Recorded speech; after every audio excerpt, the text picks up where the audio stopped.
Bapak, Ibu dan segenap pemirsa TV One yang saya cintai.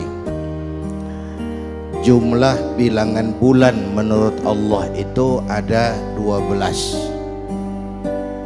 Dimulai dari Muharram, Safar, Rabiul Awal, Rabiul Tsani, Jumadal Ula, Jumadal Tsaniyah, Rajab, Sya'ban, Ramadan, Syawal, Zulqa'dah, Zulhijjah.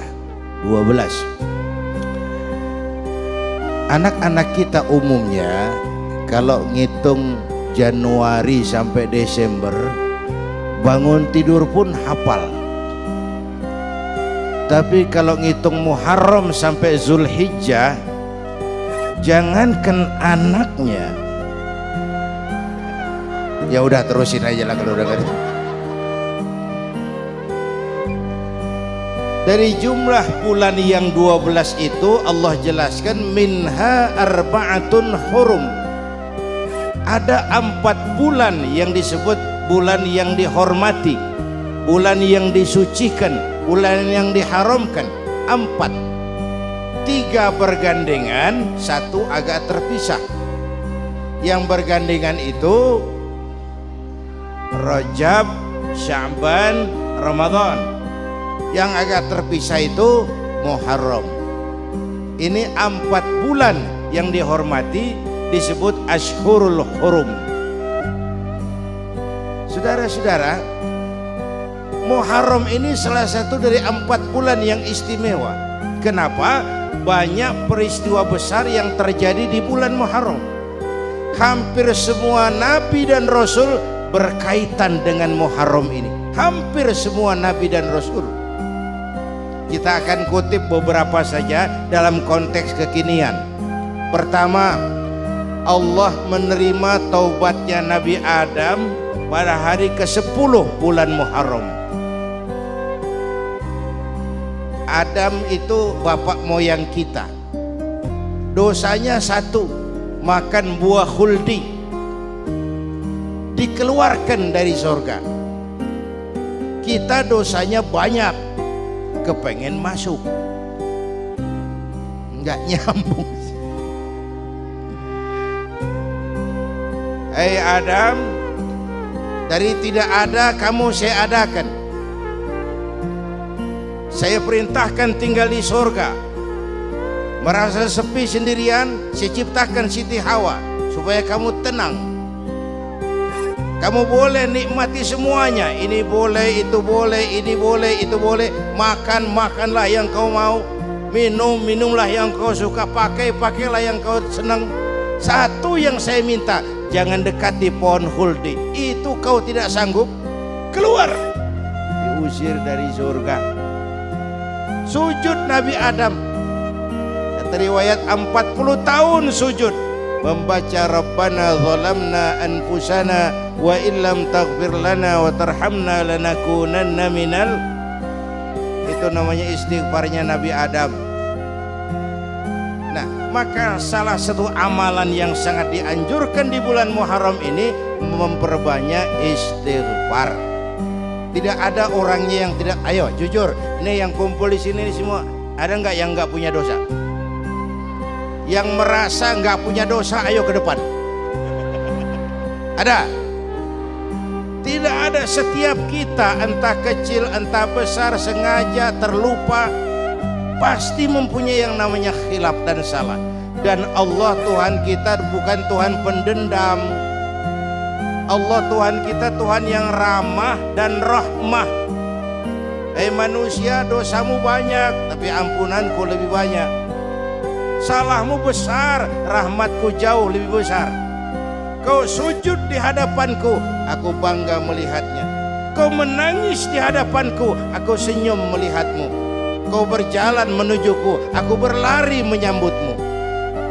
Karena itu amalan yang sangat dianjurkan di bulan Muharram ini memperbanyak istighfar. Itu kalau istighfarnya Nabi Adam. Ada istighfarnya Nabi Yunus. Nabi Yunus itu ketika berdakwah kepada kaumnya yang bandel, memberikan peringatan, kalau kalian tidak mau beriman akan turun azab. Kapan Yunus? Akan. Kenapa mesti akan? Sekarang aja kalau mau, saya tungguin. Kurang ajar betul ini umat. Akhirnya Nabi Nuh menghindar dengan perhitungan, kalau azab tidak turun saya sudah jauh. Meragukan janji Tuhan. Lalu naik kapal, dinaiki oleh Yunus, kapal mogok. Dicari siapa biang keroknya ini. Diundi, ternyata Yunus. Sampai 3 kali diundi. Dibuanglah Yunus ke dasar laut. Ditelan oleh ikan nun atas perintah Allah. Telan itu Yunus, jangan pakai dikunyah, rusak urusan. Telan saja, simpan di perutmu. Dibawa oleh ikan nun ke dasar lautan. Itu yang oleh Quran dikatakan bertemulah 3 macam kegelapan. Zulumatun salas, gelapnya tengah malam, gelapnya di dasar laut, gelapnya di dalam perut ikan. Itu namanya peteng, mbahnya gelap. Di perut ikan itulah Nabi Nuh sadar akan kesalahannya, meragukan janji Allah, meragukan janji Allah. Ia sujud di dalam perut ikan itu, membaca la ilaha illa anta subhanaka inni kuntu. Itu istighfarnya Nabi Yunus. Dibacakan istighfar begitu, ikan sakit perut, Pak. Di dasar laut kemana mau cari apotek? Ya naik ke permukaan, memuntahkan isi perutnya. Nabi Yunus keluar dengan selamat. Itu pun terjadi pada hari ke-10 bulan Muharram. Istighfar intinya itu. Itu amalan utama bulan Muharram, memperbanyak istighfar. Api tunduk kepada perintah Allah. Ibrahim masuk ke kobaran api, selembar rambut pun tidak terbakar. Kenapa? Karena Ibrahim orang yang takut kepada Allah. Api tunduk kepada perintah Allah. Kalau kita baca ayat itu, masuk ke api, mateng.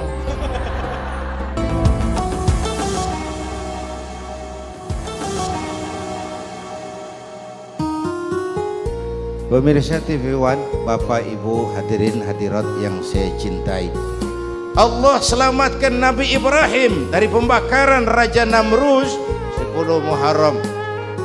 Setelah Nabi Ibrahim itu menghancurkan berhala-berhala, Abrahat pulang mau ibadah, lihat Tuhannya berantakan, marah besar. Siapa yang menghancurkan Tuhan-Tuhan kita ini? Ada yang lapor, kami lihat Ibrahim. Tangkap.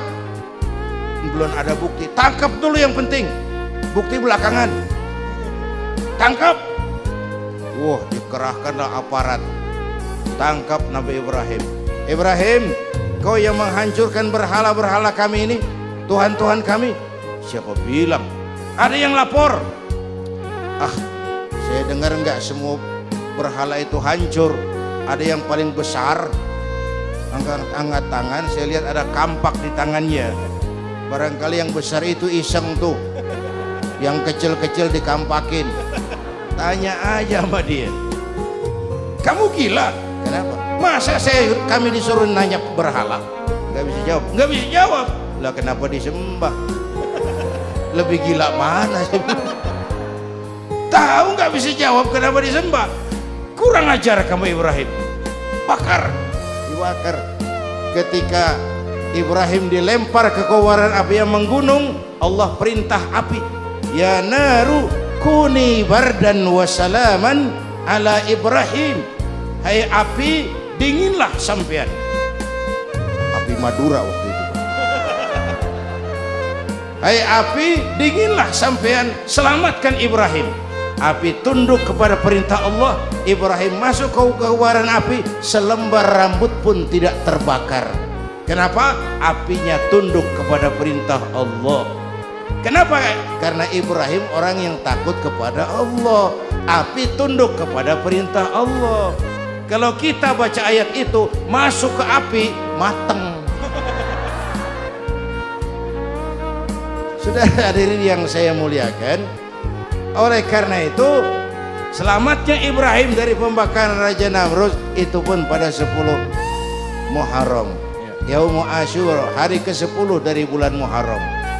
Allah selamatkan Nabi Nuh dari bahtera banjir yang luar biasa, 10 Muharram.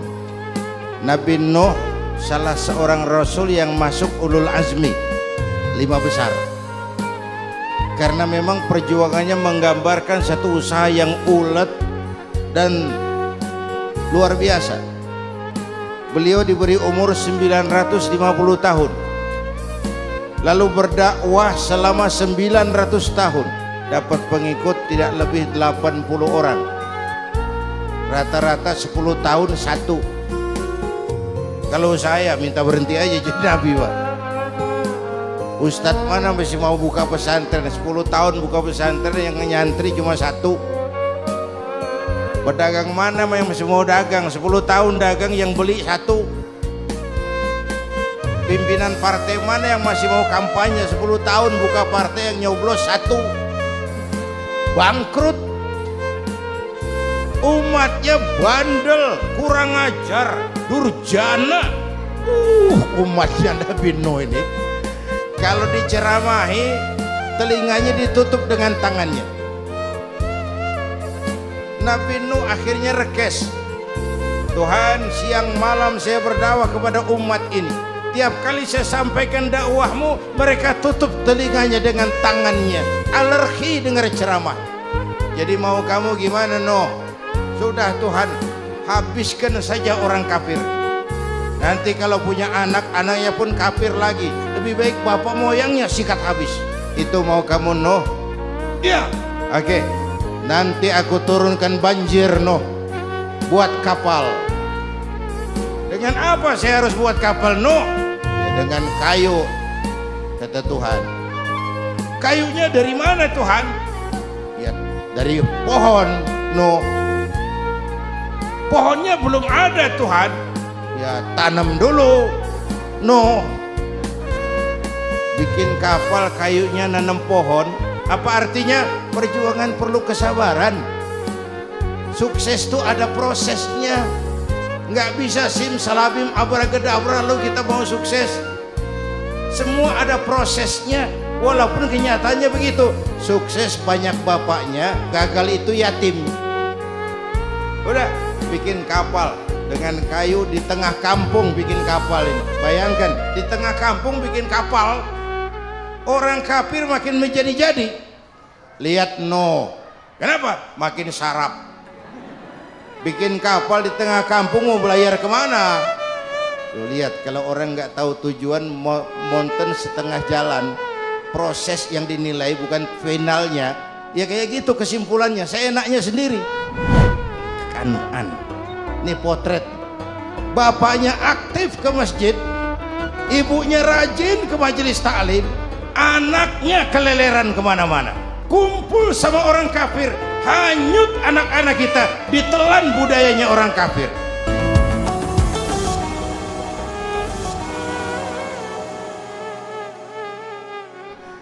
Nabi Nuh bikin kapal. Kapal mendekati selesai, ini orang kafir rame-rame datang ke kapal Nuh. Mau apa? Buang najis. Sakit perut, berangkat ke kapal Nabi Nuh. Penuh lantai kapal dengan najis manusia. Inilah perjuangan. Bukan jalan raya lurus bertabur bunga di kanan kirinya. Banyak ondak dan duri, fitnah, caci maki, antipat, segala macam dihadapi Nuh. Ada orang tua dasar kafir, kurang ajar, sudah stroke berangkat juga ke kapal Nuh. Mau buang najis, pincang-pincang digotong orang. Selesai buang najis, dia bangun mau pulang, pegangan tiang kapal terpleset, jatuh di atas tumpukan najis. Terjadi keajaiban, yang stroke-nya sembuh, lumpuhnya hilang, berangkat digotong-gotong pulang, jalan gagah sekali. Tapi orang kampungnya heran, ente sudah sembuh? Sudah. Berobat di mana? Kok begitu paten? Di kapal Nuh. Masih banyak.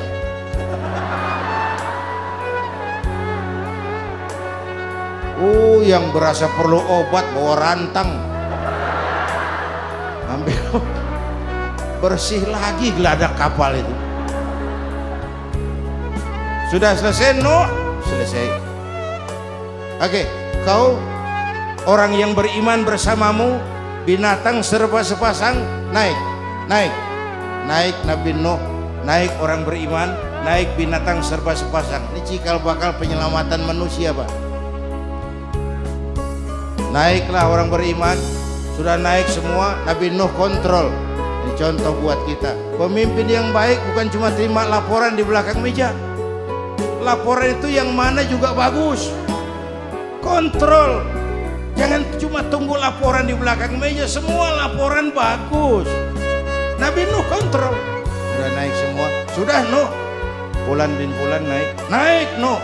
Kanan anak saya ikut nggak naik kapal? Kami tidak lihat itu Nuh. Kanan. Ini potret. Bapaknya aktif ke masjid, ibunya rajin ke majelis taklim, anaknya keleleran kemana-mana. Bukan di sini, di Perancis. Ya di sini insya Allah sama.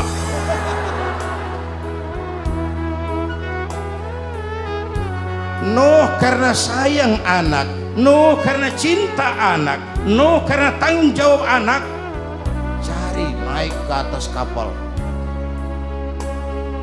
Lihat Kanaan, anak saya, nggak lihat Nuh. Turun ke ruang bawah, periksa lagi. Mang, ayah Kanaan di dia.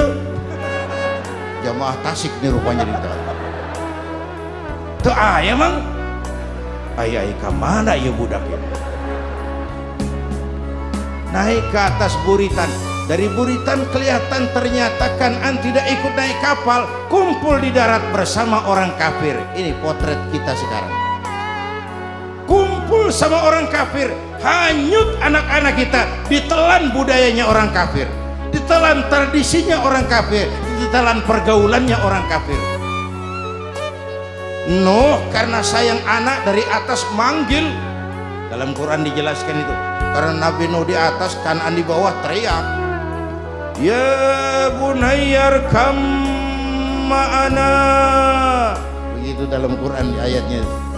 Bang ini pakai gaya memanggil supaya kelihatan ke gambar, kira-kira Nuh manggilnya begitu. Ini namanya gaya dakwah, Pak. Kalau ceritanya datar nggak menarik, maka Nuh memanggil Kanaan, ya bunayyarkam ma'ana. Kata yang dengar,